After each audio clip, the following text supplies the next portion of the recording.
This video is not all about how to take a photograph. It is also not about how to print a fine art print. It is much more about the base concept you need to get your photography to fine art.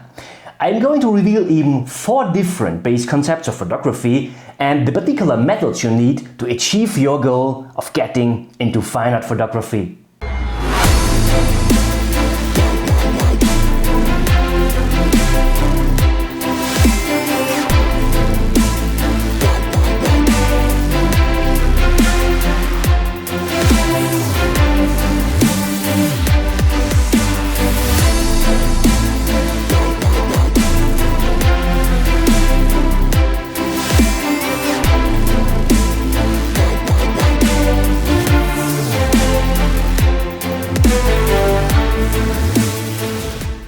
Hi my friends, very nice to see you.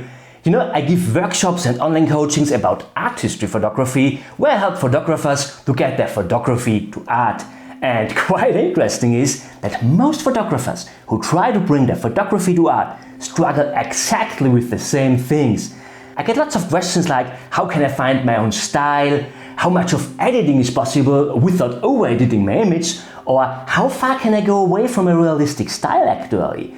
And I have to say, this video here will give you a quite good starting point here. Well, the biggest problem that I see is that we are simply not used to think in an art history way. From our childhood on, we have learned about what is right and what is wrong in our world. But the thing is, art doesn't work with these rules of our real world. Art has even to break these rules, but in the right way. There should be always a sense behind breaking the rule in reality.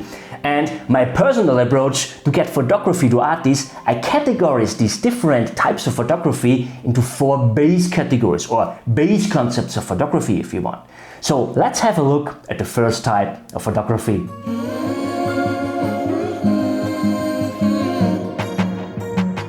Can you remember the first photograph you've ever taken in your life? For me it happened in our family holidays in Venice, but it's already more than 30 years ago. And we stood in front of the Bridge of Sighs and my dad allowed me to take some photographs with his camera. One of the best days of my life. And what I did is back then, I just captured what appeared beautiful to me. And this is also the easiest way of photography, just to capture a scene of reality, what leads into a realistic photograph obviously. So the methods to get a realistic photograph are simple. Capture a scene of reality, no extreme perspectives, no extreme focal lengths to avoid distortion obviously, and not too much of editing. But we should get clear about that the result in such a case will never be art. The result will just be a capture of reality. To get an artwork instead, we need to create anything new. And the thing is, it is quite tricky if you stick to reality. I mean, a painting in a realistic style is art because the painter created something new, but a photograph with a realistic concept, it's quite hard to bring it to art. And the problem is, we are used to think inside our real world. We are used to think realistic. I think this is even the biggest obstacle, to be honest. So let's have a look which options we have to get art history photographs.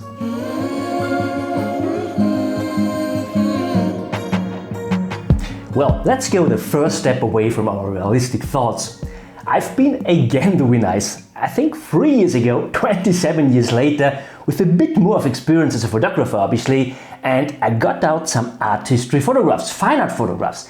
And what I've done is, I tried to emphasize areas in my composition that add anything to the story around the subject or around the characters in my composition. I tried to express the inner values of the elements of my photographs or of the story. Again, I express the inner values of the elements. And this is what I call an expressionistic style of photography. We have the realistic style in the one hand, and we have the expressionistic one in the other hand. I've got to the same spot in Venice, the Bridge of Sighs. Yeah, I mean, I had to go there as everything began there for me as a photographer. And it is not only that I've learned over the years how to use light to my advantage. With this light spot back there, I express the mood of the evening sun. The image tells the story of the setting sun. That's fantastic because this adds to this place. When you engage a bit deeper with the Bridge of Sighs, you know at the right hand side here on this image was a prison for the heaviest criminals. hundreds of years ago, when anyone got prisoned there, the Bridge of Sighs was the last place where he saw sunlight in his life. So maybe this scene here is more or less the view how some of the prisoners have perceived their last time when they saw sunlight in their life. And that's the reason why the title of this image is Last Sunlight. I don't think that this is the best photograph I've ever taken, but I think, compared with my first attempt 27 years ago, it shows quite well the difference between a realism and an expressionism. This is all done here by the right light here in the scene. I didn't have to edit here all too much. It was a simple composition, but with an expressionistic concept, we are allowed to emphasize elements or areas in our composition in post-processing as well, however we want, when it supports to the story, and this is the most important thing. Like in this image here, this was from the other side of the bridge. I brought out the tones of the sunlight in this composition because it simply adds to the story. I mean, there was really golden sunlight there, but I emphasized this with shifting the color slightly. A big no-no for realistic photography, of course, but it's absolutely supporting for an expressionistic one. I also used a bit longer shutter speed to support the story of a moving gondola there. Expressionistic photography is all about emphasizing the inner values of our scene. And here one more, I emphasized the swinging gondolas also with a longer shutter speed, and I brought out these amazing tones in the red sky. There was red sky in reality, but in reality it didn't look that red. I expressed what was already there with post-processing, and the result is a fine art photograph with an expressionistic style. So the methods you can use inside an expressionistic concept everything what is not allowed in realistic photography. So emphasize the story with the right composition, the right light, with extreme perspectives, maybe extreme focal lengths, editing that goes away from reality. And as this is a landscape photography channel, let me quickly show you also some examples from landscape photography as well. Here I saw this light spot appearing at the middle. I expressed the inner values of the characters that defines this scene. So I brought out the highlights at this light spot to emphasize the story. And same here, suddenly the light broke through the clouds, what I emphasized on post-processing with increasing the contrast in the distance. Or this image here is also interesting. I emphasized the greens in this composition, and this is the inner value of that late spring foliage in this scene. This here is also an expressionistic photograph that I really like. I decided for a short focal length and a quite low camera position to get the depth in this scene emphasized. And I also increased the contrast at that light spot back there. And with these methods I emphasized the inner values of this scene. This is what expressionistic fine art photography is all about. My friends, just for the case that you liked this video, please give me a thumb up. It helps the algorithm, it helps me to produce more videos like this, and it also helps other photographers out there to find this video better on YouTube. Thank you therefore.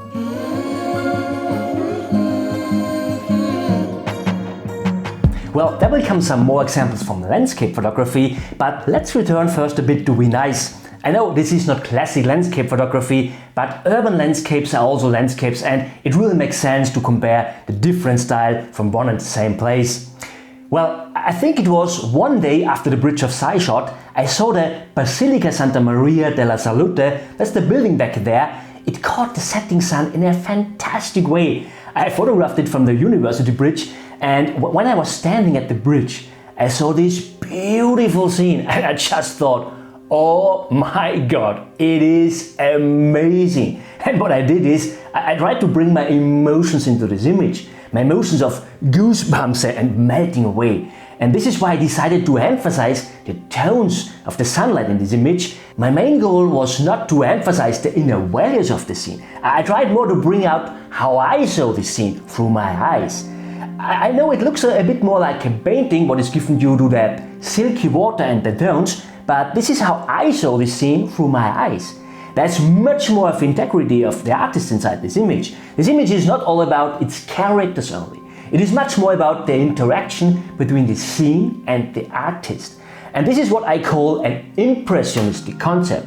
This is even one step further away from reality than the expressionistic one, and it is all about the subjective perception of the artist. Again, the subjective perception of the artist. That's Impressionism, my friends. The methods for impressionistic photograph are basically the same as for expressionistic. emphasizing the story with the composition, with the light, extreme perspectives, extreme focal lengths, even extreme editing is possible here. Everything a bit more extreme as for Expressionism. Mood is already important for Impressionism, but in Expressionism it is even more important. What's logical, I mean, because we try to bring emotions of the artist into the image. And here another example, this amazing waterfall scene here. I climbed down steep a gorge, it was a bit misty down there and quite cold. I decided for a perspective and for tones that emphasize these emotions according to the mood down there in the gorge, the mood that I perceived. This here is also a quite interesting impressionistic photograph. This is the Chapel of Postal, a quite well-known photo spot here in Austria.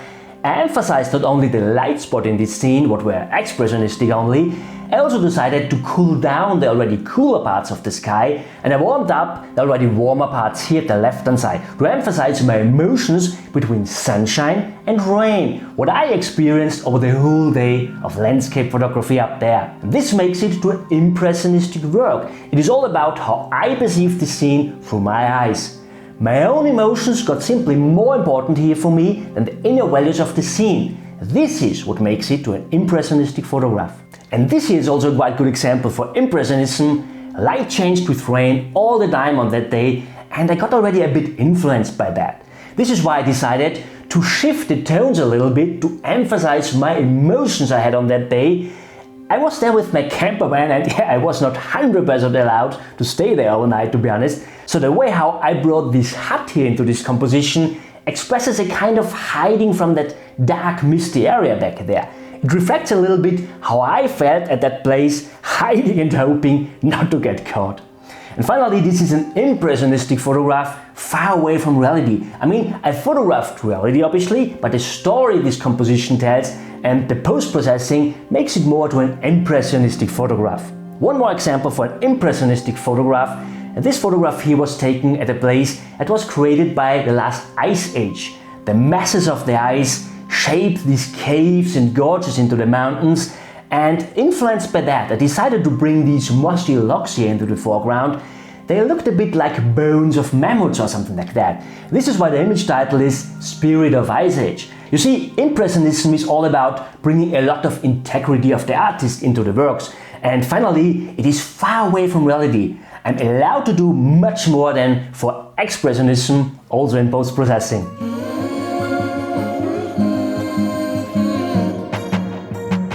Well, so we have reality, what reflects just reality, we have Expressionism, what is all about expressing the inner values, and we have Impressionism, what is all about the subjective perception of the artist, finally to express the emotion of the artist according to the scene. But there's one more thing that is even much further away from reality, and this is also my favorite area of fine art photography, to be honest, because it simply leads to the strongest photographs for me. We are talking about Surrealism. Well, Surrealism is quite the opposite of realism, obviously, and as we live in a real world, it's quite difficult to photograph a surrealistic scene, right? It's easier in painting, I mean, you just have to paint a scene out of your mind. But how can we photograph a surrealistic scene in a real world? That's a good question, isn't it? So what I do is I focus on surreal stories. And if you watch my videos already on a regular basis, you know that I sometimes tend to look a bit deeper behind reality. I tend to look for abstract stories that simply don't exist. I think Dancing Ghost Tree is a quite good example here. This was not really a ghost tree, of course, and this tree also was not dancing in reality. But the perspective and the atmospheric conditions turned this scene into that, what I finally got into my frame. The story of a dancing ghost tree. Yeah, there's lots of impressionism inside as well, but the abstract story makes it more to a surreal scene. It was the story and the way how I photographed and how I post-processed this image that transformed this real scene into a surreal one. You see, it is not that complicated that it might sound. It's really just all about seeing this surreal scene and photographing it in that way that supports this surrealistic story. We can use all the methods of photography here, there are absolutely no limits. I would just not add any elements in a composition like that in post-processing that were not there, because yeah, I mean, this could also be art, but for me this would not be photography anymore. So use all methods you want, even extremes are allowed. And this image is also a good example here. The way how the rising clouds interacted with this mountain appeared for me like a mountain was rising and breaking through the clouds. This is why the image title is Birth of a Mountain. The mountain didn't really rise, obviously, the clouds rise gently, but I saw this surreal story, and this is also the reason why I took this shot finally, the story. And this image here also tells a surrealistic story of the Last Judgment. We have different creatures here in this composition that look quite ominous to this human shadow in the fire. It tells the surrealistic story of the Last Judgment, what is also the title of this image. I didn't have to edit all too much. The mountain face was illuminated with Bengal fire. I just emphasized the more important areas with giving them a little bit more contrast. But in an image like this here, there are absolutely no limits on editing. It's your little world. You can do whatever you like. And this image here is also quite interesting, by the way. I didn't edit all too much, to be honest. The light ray really appeared back there. I just increased the contrast to emphasize the inner values, what would make it to an expressionistic work, right? But I waited the entire day for these conditions just to get a scene out that reflects my emotions in the one hand, what would make it more to an impressionistic work, but finally, with waiting for the light for so many hours, and always thinking about something like, let it be light, let it be light. And when the light finally appeared, I saw the story of, and there was light. And this is also the title of this image. And due to this story, it is more a surrealistic work for me. Although the scene happened exactly like that in reality, you see, finally, it is all about the story your photographs tell.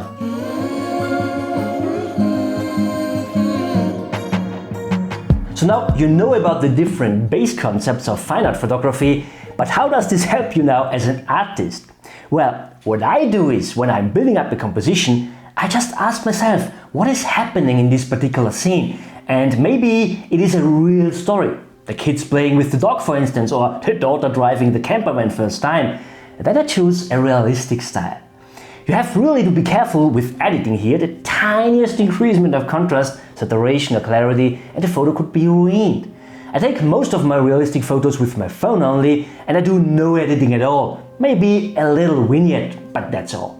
And as soon as I feel that the inner values of the characters have to be emphasized in the scene to support the story, I go for an expressionistic style, or if I'm just blown away from a scene, or from that what is happening there, it could be that I want to bring my own emotions into the scene, and when I feel that they are stronger than the inner values of the characters, I go for an impressionistic style. And if it's possible for me to look a bit more behind reality, if I see an abstract story, a surreal story, then I choose a surrealistic style. And finally, it gets much easier to me also for post-processing, because I know already on location how far I will go on my editing. The more my story is away from reality, the more I can go away from a realistic style. The more I can also edit my image without over-editing them. But whatever you do, always keep in your mind what art actually is.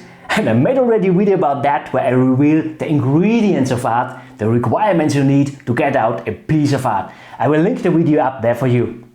My friends, I hope this was useful. Give me a thumb up, share this video with your friends, and thank you so much for watching. See you next Saturday. Bye. I'm the landscape you need to see. You are the artist I'll never be. Stay with me and I have no doubt you'll make a painting that makes you proud.